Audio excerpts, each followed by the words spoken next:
Yeah. You know, you come to a place and it's raining and it's dreary and everybody expects attendance to be down because it's raining. I get excited because it's raining. I don't know, I read a story somewhere about a cloud the size of a man's hand. Uh-oh. Come on, somebody. Anybody know that story? And they wanted rain so badly. But it's the basis of my life. That cloud, it can rain money on you. Come on, somebody. Anybody need money to rain down on them today? Anybody has a cause so compelling that they want money to rain down? Come on, you got to get excited. You got to get excited. I'm not ashamed to say it. Because what I have come to understand, you can only get what you are. If you don't believe in yourself, if you don't believe that you're worth double your salary, if you don't believe that your agency is deserving of more money, guess what? You will not get it. Come on, somebody, give me a hand. So here's the part. Here's the part. You've got to believe. Now, I don't know about you, but I'm a man of faith. And they said, oh, you're getting into religion. No, I'm a man of faith. If you can't believe it, you can't achieve it. If you can't see it, you can't get it. If you can't really reach out and touch it. Now, I'm going to tell you you can determine whether or not you're going to be able to raise money that you need. I only wanted one seat in the house. I wanted the seat next to the man. The man who can raise the money, I want to sit next to him. I want to sit next to the man who's got the money. I want to sit next to him. I want to sit next to the man who can change the world. Because I've realized it's not what you know, it's who you know. Are you afraid to say it? It's not what you know, who you know. You say, well, who do you know? I used to make up excuses. I said, you know, I could raise money, but I'm black. Anybody ever said that? Well, I know you're somebody. Right. I could raise money if I weren't black. They said, well, what does black have to do with it? Well, you know, when they see a black guy coming, you know, when black people, every stereotype, I just embrace. I put a ceiling on myself because I'm black.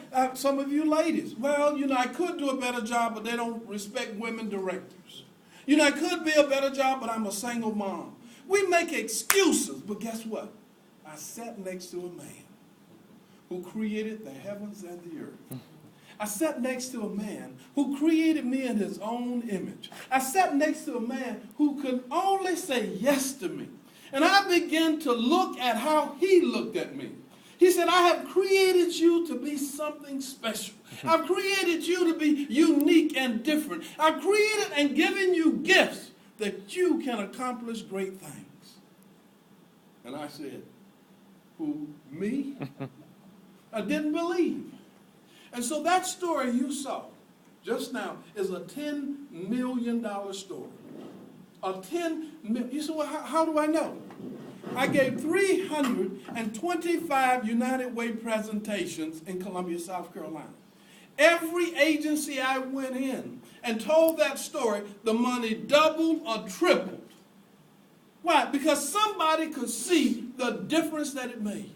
A compelling case. Come on. I began to think, you know, maybe I can raise money. Maybe there's something special about me.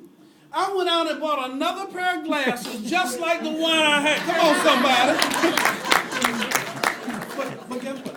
I'm created in an image. And I began to see that everything I wanted, I didn't have it because I wouldn't ask for it. Uh-oh. I'm going to give you an example. I heard of a man named Greenville. He owned an organization called Hobby Lobby. I found out that this man was a Christian. But he was a Christian who owned a billion-dollar organization, not publicly traded, but his family owned it. I read his book. I said, man, every day after lunch, he crawls under his desk and he prays to his God. I said, man, this guy and I got something in common. My wife said, what? Whoa, that was brutal. You know, my wife only wanted one thing when we got married, a BMW, a black man working. But anyway, then I needed to have a better job. But I saw we had something in common. And I said, you know, I've been going everywhere complaining about not being able to see the people that I needed to see. But I never tried. I found out that Mr. Green was speaking at a convention that I was coming to in Houston, Texas, Teen Mania. He was the main speaker. And I said, I'm going down there and I'm going to meet that man. I said, why do you want to meet him? I found out he gave $7 million to a group of veterans and bought a whole hospital. I said, I'm going to meet him. And you know what my wife said? Why would he want to meet you? I said, the same reason you did. I'm feeling this. She said, but it's going to cost the airfare. I said, I'm going. And I went there and I stepped in the room and I was nobody until I decided that I'm somebody here on a mission. And I sat there and I waited. And he walked in the door. And he got ready to walk up to the podium. And everybody was transfixed and stuck in their seats. But I got up, my left hand in my pocket, and I said, Mr. Green. And he said, yes. I said, I haven't seen you in a while. Well, you know, I saw him in his book. And I gave him a card and I said, I won't be able to talk to you now. Go ahead and speak, but I want to see you afterwards. And that's when I discovered I am who he says I am. I can do who he says, what he says I can do. And he, after leaving the podium, came around and searched me out to want to meet me. First time I ever put my hands on $1 billion. And he said, let my hand go. I said, not yet. You gotta bless me today. A cloud the size of a man's hand. Now, from this, I learned, I'm 62 years old. I have a daughter who's 6.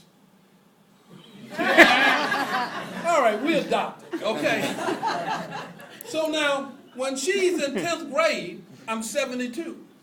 74 when she graduates. She's going to college, I'm 78, and she goes to med school, I'm 82. Man, I'm in trouble. And so I'm teaching her one thing. When she meets someone, I say, oh, you're such a pretty little girl. She said, do you have a financial statement? It's all true. She doesn't.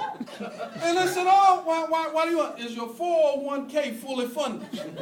You know, you cannot raise money thinking you are not worthy to be in the space where the money is. Every time I go to the hospital, my wife said, don't do that. I said, what? She said, I know you're going to do it. I go to the donors walk. That's right. And I'm sitting there writing the name of any and everybody that gave money. Come on. And she said, well, why don't you go down to the lower end where they have the little fish? No. I'm over here. Whenever I go in the museum, I'm not looking at the exhibit. I'm writing down the names. Why? Because it's about relationships. Relationships.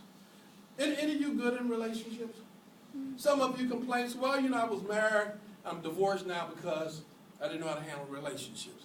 Well, I had a boyfriend, a girlfriend, but I don't know how to handle relationships. Well, I lost my job because the people on the job didn't like me. But you know what I began to discover? There's a primary relationship that I have with the man who made me. And I'm beginning to think that every relationship I'm going to have in life is like that relationship with him. I'm not going to expect something bad. I'm going to expect something good. I'm not going to expect to be broke. I'm going to expect some abundance. And do you know when I change my mind, my circumstance change? Some things we don't have is because we didn't plan to have it. Went out west. Jimmy, you'll love this. I went to the Indian reservation. I really should have said Native American. That's another story. And they were having at 12 o'clock a rain dance. Have any of you ever seen it? Oh, they have the feathers. They have the outfits. And we went there and I just saw, it was the horses, the teepee, everything was beautiful. And I told my wife, let's go. She said, we aren't going to stay for the rain? I said, no. She said, why? I said, there won't be any rain. She said, how do you know? I said, none of them have any umbrellas. You know, some of you are saying that you want to raise money, but you have not a bucket to catch it in. You don't have a receipt to give. You don't have the letter. I'm telling you right now, you're only going to get what you're prepared to get. And so the relationship, you can get any amount of money that you want. Any dream that you have. I've been with Jimmy, and we're sitting down in New Orleans. And we walked in to ask the people for $2 million. I'm the black guy in the room. I'm beginning to feel that negative stuff. And Jimmy is the star. And I said, oh, well, you know, I'm just here. But I saw something and I heard something. They have an oil company. Do they have any money? Yeah. Do they have any money? Yes. I said, my goodness. I'm in the room with some people who own an oil company. And I said, BP has money. And I said, all I need is a dream, an idea. All I need is to be able to pitch my passion, my belief. But I've got to believe that we can get the money. We came out with the account, with rooms in Belize. I got it right here behind you. Oh, my goodness. A drilling rig. Why? Because I'm always sitting next to the man. He always has his favor on me. He always has ministry available. And it is his good pleasure to see that I have the things that I need to do his will and his work. Because I am a commissioned soldier. I am a commissioned prisoner. I am a commissioned bondservant of the one who sits high and looks low. There is no resource that can be held from me. Y'all don't believe me. Yes, I do. But I'm going to tell you this. I'm sitting around a few years ago, and a guy named Barack Obama said he wanted to be president. Now, I'm carrying this black thing. I can't get $10,000 because I'm like, he wants to be president of the United States. But he was the only one who believed it. He and his mom. But 4 years later, he's sitting in the White House. And I begin to think that if we aren't even sure where he was born.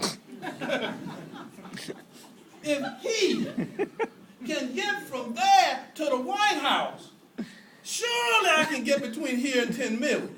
Surely I can get between here and 50 million. And I'm walking with Jimmy LaRose.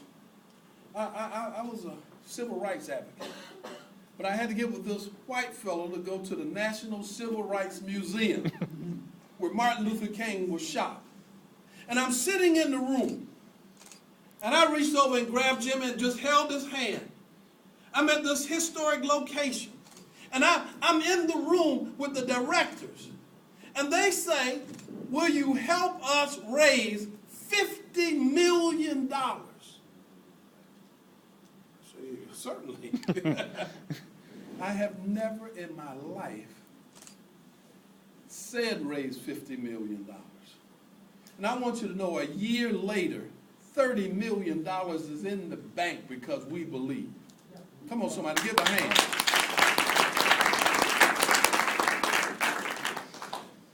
Big finish. Little finish. I was in college. I was in the back seat of a car. I'm sitting on the hump. Guy to my right, guy to my left. Two people up front. And we're riding around having a good time. And the guy said, well, let's stop by the 7-Eleven store. Let's go in the open air market. We pulled up, he jumped out, ran in, ran out, and we drove off.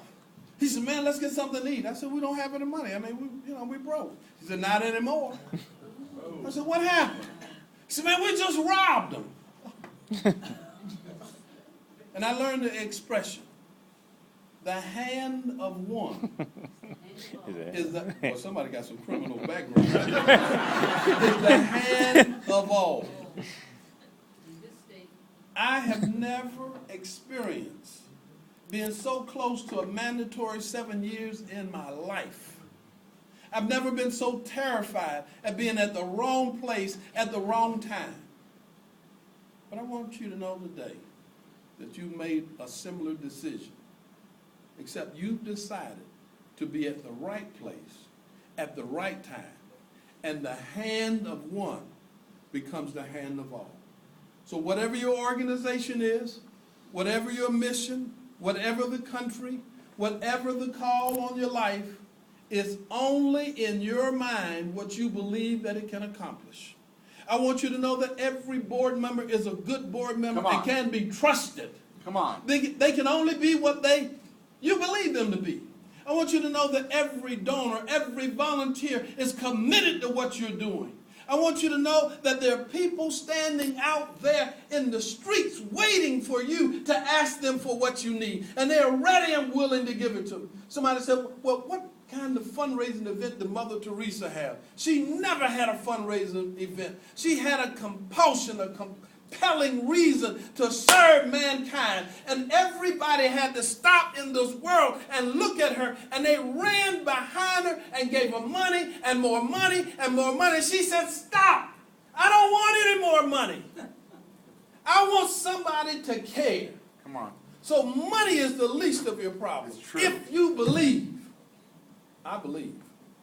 I believe in you. I believe. You say, why?